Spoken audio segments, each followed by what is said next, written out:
तो स्टूडेंट, ये वीडियो हमारे प्लेलिस्ट का सेकंड वीडियो है। प्लेलिस्ट का नाम है class 10th MCQ 2022 Bihar board. इस प्लेलिस्ट का मकसद है जितने भी स्टूडेंट अपकमिंग एग्ज़ाम मैट्रिक का एग्ज़ाम देने वाले हैं उसका ऑब्जेक्टिव का पूरा प्रिपरेशन करवा देने का। तो इससे पहले मैंने हिस्ट्री का फर्स्ट चैप्टर का एक वीडियो अपलोड कर दिया है, तो आप उसको देख लीजिएगा इस वीडियो के बाद। और इस वीडियो में मैंने ज्योग्राफी यानी भूगोल का फर्स्ट चैप्टर का जितना भी अच्छा ऑब्जेक्टिव क्वेश्चन जो कि इम्पोर्टेंट है उस सबको बताया है। अगर आप इस वीडियो को अच्छे से देख लेते हैं और सारे के सारे ऑब्जेक्टिव को याद कर लेते हैं तो ये वीडियो आपके लिए बहुत ही निर्णायक साबित होगा। शुरू करते हैं। फर्स्ट क्वेश्चन है, भारत का कुल भौगोलिक क्षेत्रफल कितना है? तो ये बहुत ही इंपॉर्टेंट क्वेश्चन है और आप भारत देश में रहते हैं तो इसका आंसर आपको आना ही चाहिए। तो चलिए मैं आपको आंसर सोचने का टाइम दे रहा हूँ।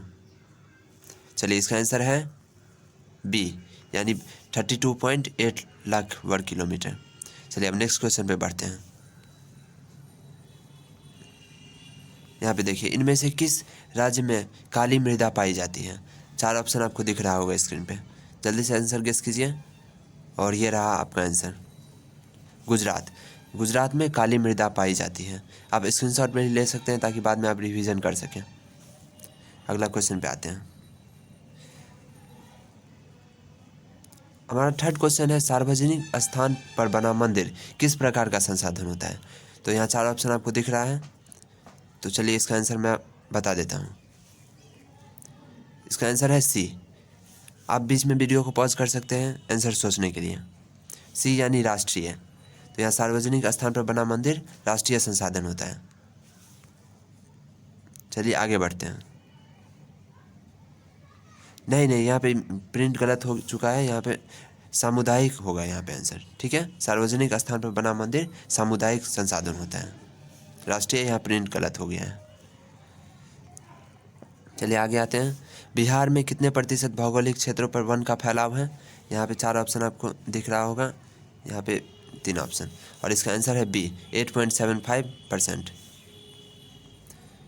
अगला क्वेश्चन है, संसाधन होते नहीं बनते हैं, यह कथन किसका है? ये क्वेश्चन काफ़ी फेमस है और काफ़ी बार एग्ज़ाम में भी आया है। तो इसका आंसर हो जाएगा, मैं बता रहा हूँ, इसका आंसर है बी। चलिए अगले क्वेश्चन पे आते हैं। भारत के किस राज्य में वन का सबसे अधिक विस्तार है? यहाँ पे इसी तीनों में से कोई एक ऑप्शन है, मैं आपको हिंट कर रहा हूँ। चलिए गेस कीजिए। इसका आंसर हो जाएगा मध्य प्रदेश। अगला क्वेश्चन, राजस्थान में किस संसाधन की कमी है? इसके लिए 4 ऑप्शन आपको ये रहा। अगर आप इसको गौर से देखें तो आप कॉमन सेंस लगा के भी इसका आंसर बता सकते हैं, जो नहीं भी पढ़ा हुआ वो भी बता देगा। तो इसका आंसर हो जाएगा जल संसाधन। आप राजस्थान से रेगिस्तान को रिलेट कर सकते हैं और यहाँ से आप बता सकते हैं कि राजस्थान में जल का संकट है।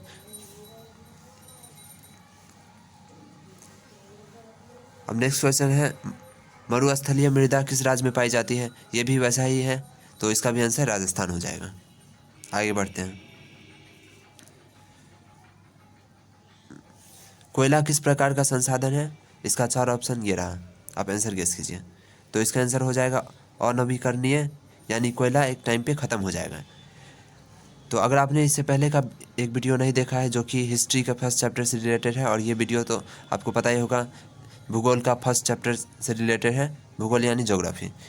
आप इस पूरे सीरीज़ को अगर आप देख लेते हैं तो आप ऑब्जेक्टिव में बहुत ही अच्छा मार्क्स करेंगे, इस बात का मुझे पूरा यकीन है। आप वीडियो नंबर 1 ज़रूर देखें, उसमें हिस्ट्री का चैप्टर नंबर 1 बहुत ही अच्छी तरीके से बताया गया है।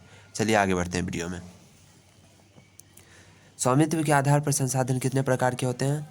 तो यहाँ पे 4 ऑप्शन ये रहा, तो इसका आंसर हो जाएगा 4। स्वामित्व के आधार पर संसाधन के 4 प्रकार होते हैं। संसाधन के जितने भी प्रकार होते हैं अलग अलग प्रकार के हिसाब से, जैसे स्वामित्व के आधार पर और उपलब्धता के आधार पर, स्रोत के आधार पर, पुनः प्राप्ति के आधार पर और विकास के स्तर के आधार पर, ये सारे जो आधार है उसके बेसिस पे कितने भागों में बांटा गया है संसाधन यानी रिसोर्स को। तो आप इसको ज़रूर ध्यान में रख लें। ये चैप्टर का बहुत ही बेसिक क्वेश्चन है और बिहार बोर्ड इस तरह का क्वेश्चन ज़रूर पूछेगा। चलिए आगे बढ़ते हैं वीडियो में। निम्नलिखित में से कौन सा प्रवाहीय संसाधन है? ये इतना इजी क्वेश्चन है, इसको अगर कोई गलत कर सकता है तो वो सिर्फ वही स्टूडेंट जो पहले CBSE बैकग्राउंड से है, क्योंकि जिसका हिंदी अच्छा होगा वो इसका आंसर ऑटोमेटिक बता देगा। तो इसका आंसर हो जाएगा नदी। नदी प्रवाहीय संसाधन है क्योंकि नदी प्रवाहित होती है। चलिए आगे बढ़ते हैं। संसाधन के रूप में किसी पदार्थ का अस्तित्व किस पर निर्भर करती है? यहाँ 4 ऑप्शन, ऊपर एक ऑप्शन मूल्य है और नीचे के 3 ऑप्शन ये रहा, मात्रा, उपयोगिता और मूल्यांकन। तो इसका आंसर हो जाएगा उपयोगिता। अब है उत्पत्ति के आधार पर संसाधन का प्रकार। तो ये कितने प्रकार, मतलब इनमें से कौन सा जो ऑप्शन है वो उत्पत्ति के आधार पर संसाधन का एक प्रकार है? तो 4 ऑप्शन ये रहा, आपको आंसर गेस करना है। क्वेश्चन आप फिर से समझ लीजिए। 4 ऑप्शन है, इनमें से कोई एक ऑप्शन है जो कि संसाधन के उत्पत्ति के आधार पे बांटा गया है, उसका नाम है। तो इसका आंसर हो जाएगा जैव संसाधन। चलिए आगे बढ़ते हैं। देश के बांधों को किसने भारत का मंदिर कहा था? तो ये इसका 4 ऑप्शन ये रहा आपके सामने। ये केबी से जैसा आपको फील आ रहा होगा, तो इस तरह से आप दिमाग पे कम प्रेशर डाले हुए सारा रिवीजन कर सकते हैं। आप बस इस प्लेलिस्ट के सारे वीडियो को देखिए और यकीनन आपको ये बहुत ही बेनिफिट करेगा, इस बात को मुझे पूरा यकीन है। तो इसका 4 ऑप्शन आपको दिख ही रहा होगा, तो इसका आंसर हो जाएगा पंडित नेहरू। आगे बढ़ते हैं। आपको ऑब्जेक्टिव याद नहीं रहता है तो कुछ ऑब्जेक्टिव को आप ट्रिक की मदद से भी याद कर सकते हैं, जैसे यही क्वेश्चन है। तो इसका आंसर है सी, यानी पंडित नेहरू। तो आप इसको ऐसे सोच सकते हैं कि पंडित नेहरू को बांध देंगे। बांध यानी आप उसको बांधने से रिलेट कर सकते हैं। तो वैसे भी अभी सभी लोग बीजेपी के फ़ैन हैं, तो पंडित नेहरू को बांधने की बात अक्सर लोग कर ही देते हैं। तो चलिए आगे बढ़ते हैं। चलिए वीडियो में आगे बढ़ते हैं। ये बस ट्रिक के लिए था, आप इसको दिल पे ना ले, भले आप कांग्रेस के सपोर्टर हो या बीजेपी के। चलिए आगे बढ़ते हैं। और ये 15 नंबर क्वेश्चन अपना है। एक सेकेंड, ये रहा 15 नंबर। समुद्री क्षेत्र में राजनीतिक सीमा के कितने किलोमीटर तक का राष्ट्रीय संपत्ति निहित है? ये क्वेश्चन है, तो इसका आंसर आप गेस कीजिए। तो इसका आंसर हो जाएगा 19.2 किलोमीटर। समुद्री क्षेत्र की राजनीतिक सीमा के कितने किलोमीटर क्षेत्र तक का राष्ट्रीय संपदा निहित होता है? तो इसका आंसर है डी, यानी 19.2 किलोमीटर। यानी इतने किलोमीटर तक का जो एरिया होता है वो उस राष्ट्र का या उस प्रांत का होता है जो कि उसके बगल में रहता है। चलिए आगे बढ़ते हैं। पवन ऊर्जा किस प्रकार का संसाधन है? तो इसका एक ऑप्शन ऊपर दिख रहा होगा आपको और नीचे ये रहा, ये 3 ऑप्शन आपको नीचे दिख रहा है। तो इसका आंसर हो जाएगा नवीकरणीय। ये बहुत ही सिंपल है क्योंकि पवन ऊर्जा कभी ख़त्म नहीं हो सकती, ये बार बार आती रहती है, तो इस टाइप के संसाधन को नवीकरणीय बोलते ही हैं। इस तरह का क्वेश्चन में आप अगर गलती करते हैं तो आप डूब मरिए, क्योंकि ये बहुत ही ईजी क्वेश्चन है। ये सब चैप्टर के शुरुआत में ही इसको बहुत ही अच्छे से बताया गया है। चलिए आगे बढ़ते हैं। पंजाब में भूमि निम्नीकरण का मुख्य कारण क्या है? तो इसका 4 कारण ऊपर मतलब ऑप्शन दिया गया है, पहला, दूसरा, तीसरा और चौथा। आप पढ़ सकते हैं इसको। इसका आंसर हो जाएगा डी, अधिक सिंचाई। और मैंने डूब मरने का बात सिर्फ क्वेश्चन नंबर 16 के लिए बोला है। बाकी अगर आपको गलत हो रहा है तो कोई बात नहीं, आप बस सीरीज़ को कंटिन्यू रखिए, आपका सारा डाउट धीरे धीरे क्लियर हो जाएगा। डाउट नहीं बल्कि आपका सारा ऑब्जेक्टिव से रिलेटेड प्रॉब्लम दूर हो जाएगा। चलिए आगे बढ़ते हैं। चलिए अगला, सोपान कृषि किस राज्य में प्रचलित है?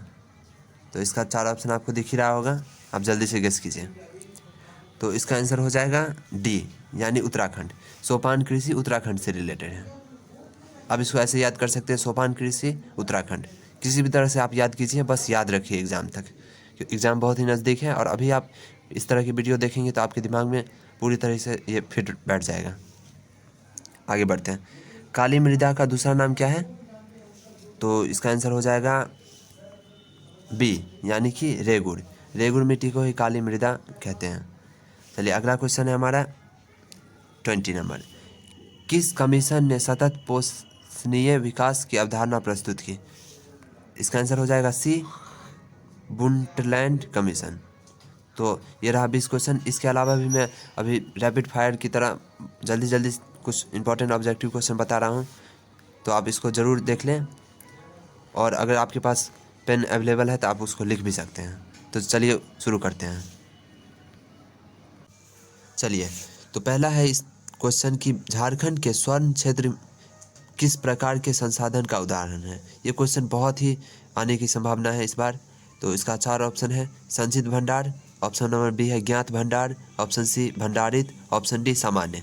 क्वेश्चन फिर से सुन लीजिए। झारखंड का स्वर्ण क्षेत्र किस प्रकार का संसाधन का उदाहरण है? इसका आंसर हो जाएगा संचित भंडार। मैं कुछ क्वेश्चन को बस मुंह से ही बता रहा हूँ क्योंकि पीडीएफ बनाने में टाइम लगता है और आपको एग्जाम के लिए बहुत कम टाइम बचा हुआ है। तो कोशिश कीजिए ज़्यादा से ज़्यादा नॉलेज को कम से कम टाइम में अपने दिमाग के अंदर डाल दें। और इस काम की ओर आप एक कदम बढ़ा दिए हैं क्योंकि आप यूट्यूब से पढ़ाई कर रहे हैं। अगला क्वेश्चन है संसार की सबसे कीमती संसाधन कौन सा है? तो ऑप्शन ए पशु, बी वन, डी नदी और सी खनिज। तो इसका आंसर क्या होगा? तो इसका आंसर सी खनिज होगा। अगला क्वेश्चन है ज्वारीय ऊर्जा किस प्रकार का संसाधन है? तो इसका आंसर हो जाएगा नवीकरणीय संसाधन। लौह अयस्क किस प्रकार का संसाधन है? तो इसका आंसर हो जाएगा अनवीकरणीय संसाधन। अगला क्वेश्चन है तट रेखा, ये तो मैंने पहले ही बता दिया है। तो चलिए आगे बढ़ते हैं। और आज का लास्ट क्वेश्चन जो कि आपको कमेंट में बताना है जिसका आंसर वो है प्रथम पृथ्वी सम्मेलन कब हुआ था? आपको डेट बताना है। तो आप इसका आंसर कमेंट बॉक्स में दें, इससे पता चलेगा कि आपका प्रिपरेशन कितना अच्छा हुआ है। अगर आपका कोई जूनियर स्टूडेंट जो 9th क्लास में या 10th क्लास में आने वाला है तो आप उसको इस चैनल के बारे में बता सकते हैं। इस चैनल पे फ्यूचर में बहुत ही अच्छे तरीके से फुल पढ़ाई आपको मिल जाएगी 9th और 10th से रिलेटेड। यानी इस पे हर सब्जेक्ट का प्लेलिस्ट बनेगा और उसमें ऑब्जेक्टिव सब्जेक्टिव क्वेश्चन आंसर और कॉन्सेप्ट का डीप एनालिसिस अवेलेबल रहेगा। ये चैनल अभी स्टार्टिंग में है, आप इसको अपना प्यार दिखाइए और ये बिहार का नंबर 1 एजुकेशन चैनल बनेगा अगर आप इसे सपोर्ट करें तो।